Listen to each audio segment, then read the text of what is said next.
Say as long as long say I will.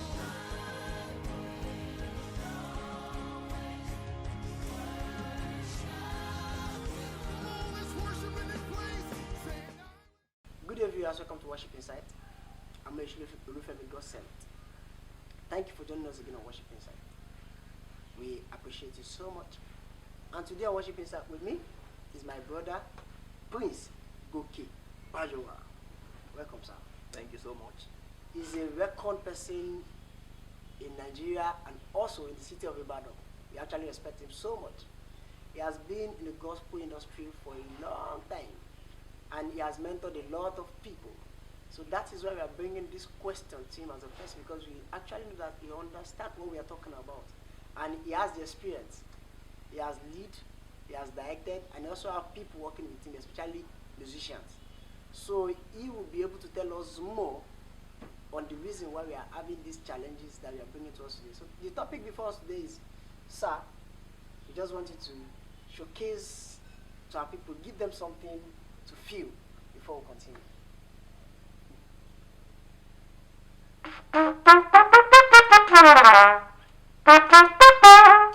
Mo wá sọ pé ẹ ṣé bàbá, ẹ ṣé gan ni.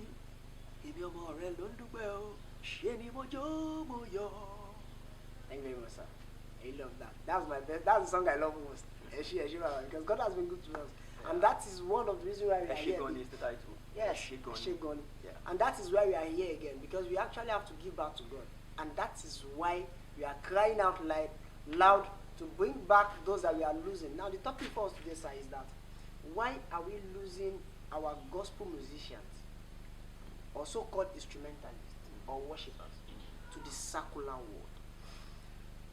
Well, you see, there are a number of reasons, not just one reason.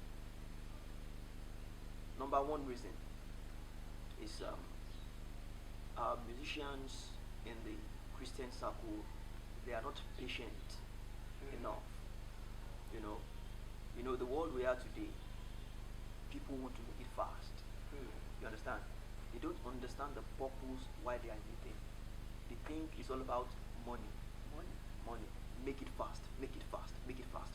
Now, in the Christian music circle, the one we call gospel music, the rules that guide the game are different from the rules that guide what happens in the secular world. In the secular world, the rules are such that it makes it a lot easier to make money out there. You understand? Than in the Christian setting. The demands of Christian music is high. The quality you must deliver. The expertise you must deliver. The kind of thing you need to give to people to be able to get their attention and then grow it to a level where money begins to come in is a long process, a relatively longer process than in the secular. You understand?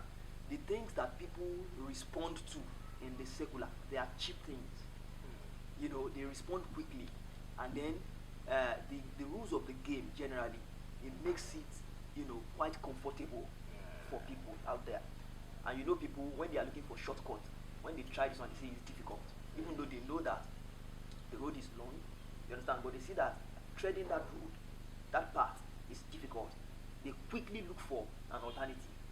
And the alternative that first presents itself in this discourse we are talking about is secular music. You understand? So by the time you find yourself in the secular world, for instance, and you want to do an album, you do a single. The things you don't spend much in the studio to even release albums in the secular. To even release singles. By the time you put one or two things together and do one or two things on the computer, because of the softwares that we have and technology that we have around today, it makes it easy. Unlike in this gospel setting where you need to most likely do everything live. You understand? Even if you are not doing it live, you can't just use just anybody, just anything. Not one producer under one staircase that is just cooking beats and using Pangolo to make beats. Like in the secular, you need to look for real good, instrumentalists to play that music, you need people who understand how to make good music. So I can get quality. You know, because people who listen to music in the Christian circle, they tend to be more selective and they tend to understand music more than in the secular. Wow. You understand? In the secular, a lot of things goes there. You understand? People can just begin to talk, not even sing, and just talk more rubbish and put one or two things that begin to make noise about it, and then they'll celebrate it. You can't do that in the gospel. You know, if you are given a platform to minister 1 hour in a church, for instance, in a Christian setting, is it that same song you are going to be playing? You understand? You have to have varieties, options, different options. You need to carry the people along, not just you singing there. In the secular world, if you sing, whether people know your song or not, everybody is They're okay. dancing, they are grooving. But you don't just sing. In our part of the world here, you are ministering. Yes. When you are ministering, the people you are ministering to or you are ministering along with, they need to be carried along. Those are the things that make it difficult. So it's an art that you need to study. You know, it's a process you develop in it. But how many people can wait, can have that patience, you know, to develop over time, to be able to have their grounds properly established in the Christian music industry? That is why you see people, you know, running away from there to other places. And then another reason is people look for, you know, in the way money circulates in the secular industry is different from the way money circulates in the Christian music industry. If you are looking for endorsements, you know, corporate organizations to endorse your job, if you have good jobs, you understand, it's easier to get in the secular because corporate organizations and blue chip companies and companies that need faces, ambassadors for their products and their services, they try to avoid anything religious. They try to avoid religious sentiments because they believe it will affect their products. It will affect what they are selling. You get it?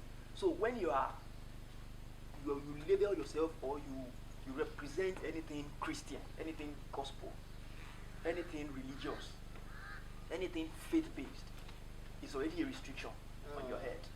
You understand?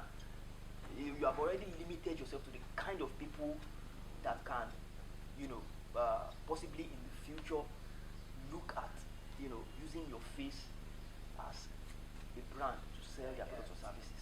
So there's already a limitation on your head by declaring that you are a Christian artist or anything that is faith-based, anything that is religion-related. You understand? So that's another reason. That's true. That's two, you know. And then the third one is about promoters. People who promote music in the secular world, they tend to, it looks like they understand the business. They do the business better than people who promote Christian music. Key. People who promote in the secular, people who are into the promotion business, they tend to understand the work better, or maybe do it better for whatever reason. You know, maybe it's deliberate that the people in Christian promoting, you know, the people who promote Christian, maybe it's deliberate that they are not, I don't know, you know, maybe they don't know as much as what the other guys know. I'm not sure. But for whatever reason, the people who are in the secular do better business with your music than in the Christian setting. So that's another reason, you know, why a lot of our guys are leaving, you know, and then going to the secular. Then another reason, again, reason number 4, is that many of our musicians, instrumentalists, that leave the church and follow secular guys, especially the big ones, the top ones, who really have the money, it's because of the money they get there. You understand? They go to clubhouses, they go to parties, you know, they get better money there than what you are paid in the church, you know. So that's strictly about musicians, instrumentalists in the church. You know, that's the reason why many of them, you know, leave and then, you know, find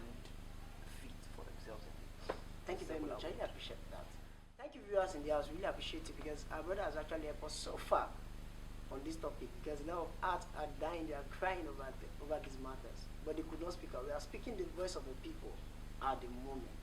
Thank you very much. I really appreciate that. Glory to God. But I want us to look at it in this view.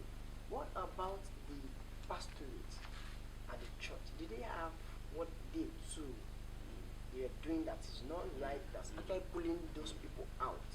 Well, you see, it's a complicated matter when it comes to the role that the church and the set of people we call the pastorate, the administration of the church in general, the role they play in the lives of musicians, instrumentalists, whether they make life comfortable for them enough or not, by reason of which many of such musicians leave the church.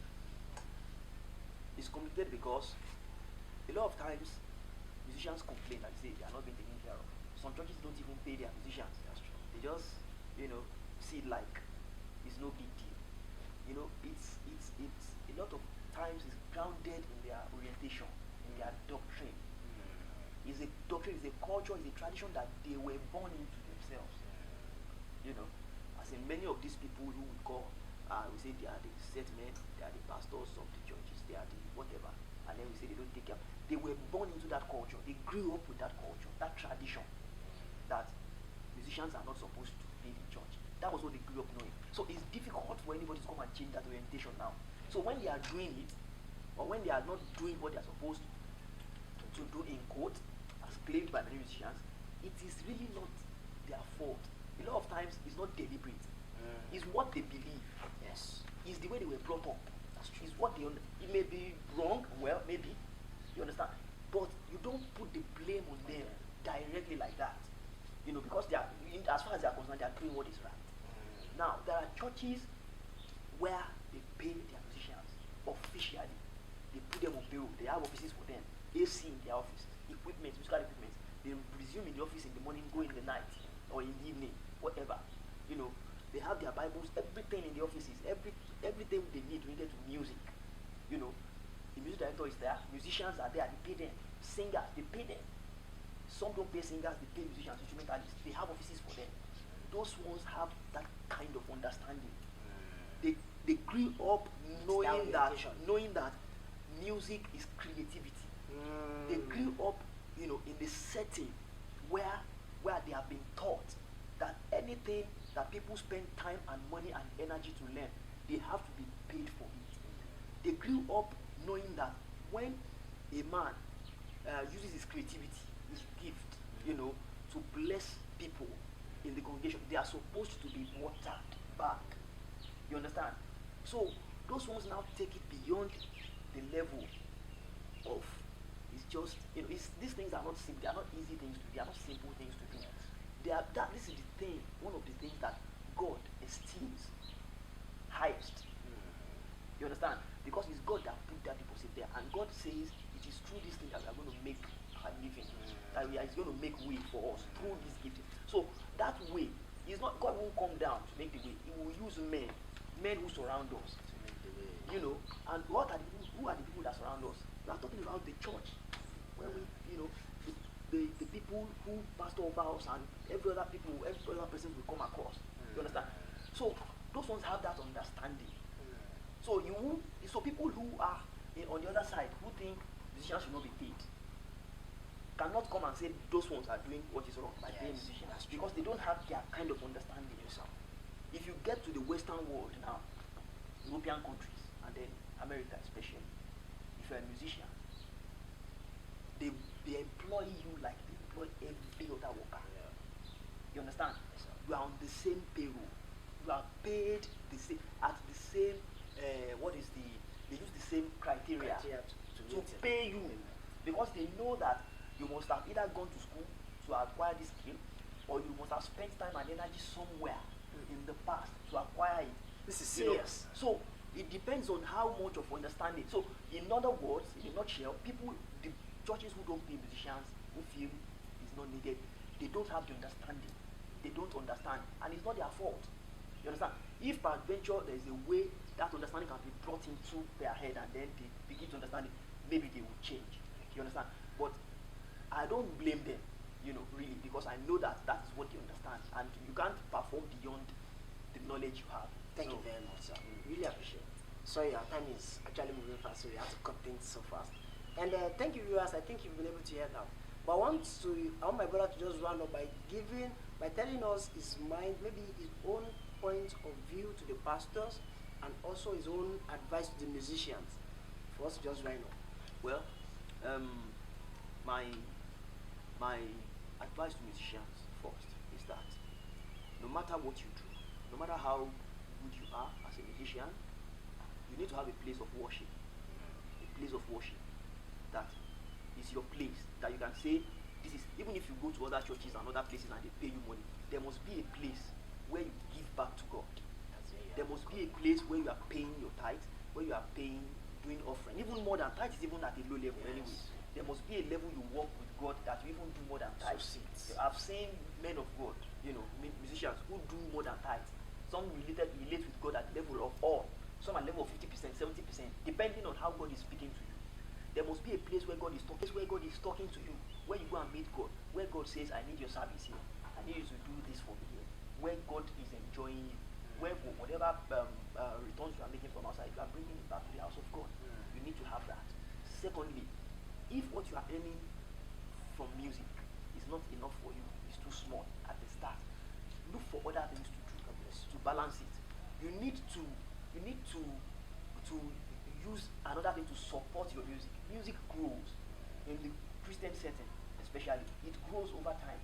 Now, while it grows, you cannot afford to use the little you are making for music and then be putting it back into music. No, something needs to be added to it to put it back into music so that it can grow. Otherwise, it will kill that music. So find something else doing. Don't just rely on it. It will get to a point where you won't need another thing again. That music alone will be sufficient for you. But before it goes to that point, don't kill it. Let it survive by supporting it with another source of income. And then you have your time to yourself. Yes, sir. You are not going there receiving from morning till night. You just spend a little time, you go, you come again. So you have your time to use for other things. Look for other things that you can do. Thank you very much, sir. That's brilliant, sir. Then what about the pastorate? Any word for the pastorate? Well, I really don't have much because I believe they answer straight to God. So my advice to them is that they should listen to God more. Listen to God. God is always speaking. Many times they don't listen. Many times when God tells them, this is what you do, they do otherwise. They say, no, it's not God speaking. They ignore it. Think it's They think it's the mind. flesh. If you come to, I'm a pastor for instance, now you come to my church, or I'm the, what do you call them now? Let's say the administrator of the church now. I'm the one who has the responsibility of appreciating you with money when you come and minister at church. You understand? Or maybe the pastor. And the Holy Spirit is telling me, that man is 100,000 you must pay him. A lot of times I will ignore that voice. I will say it's not the Holy Spirit speaking. I will give you what I want to give you from my own, look at things and say, because I show what thing, a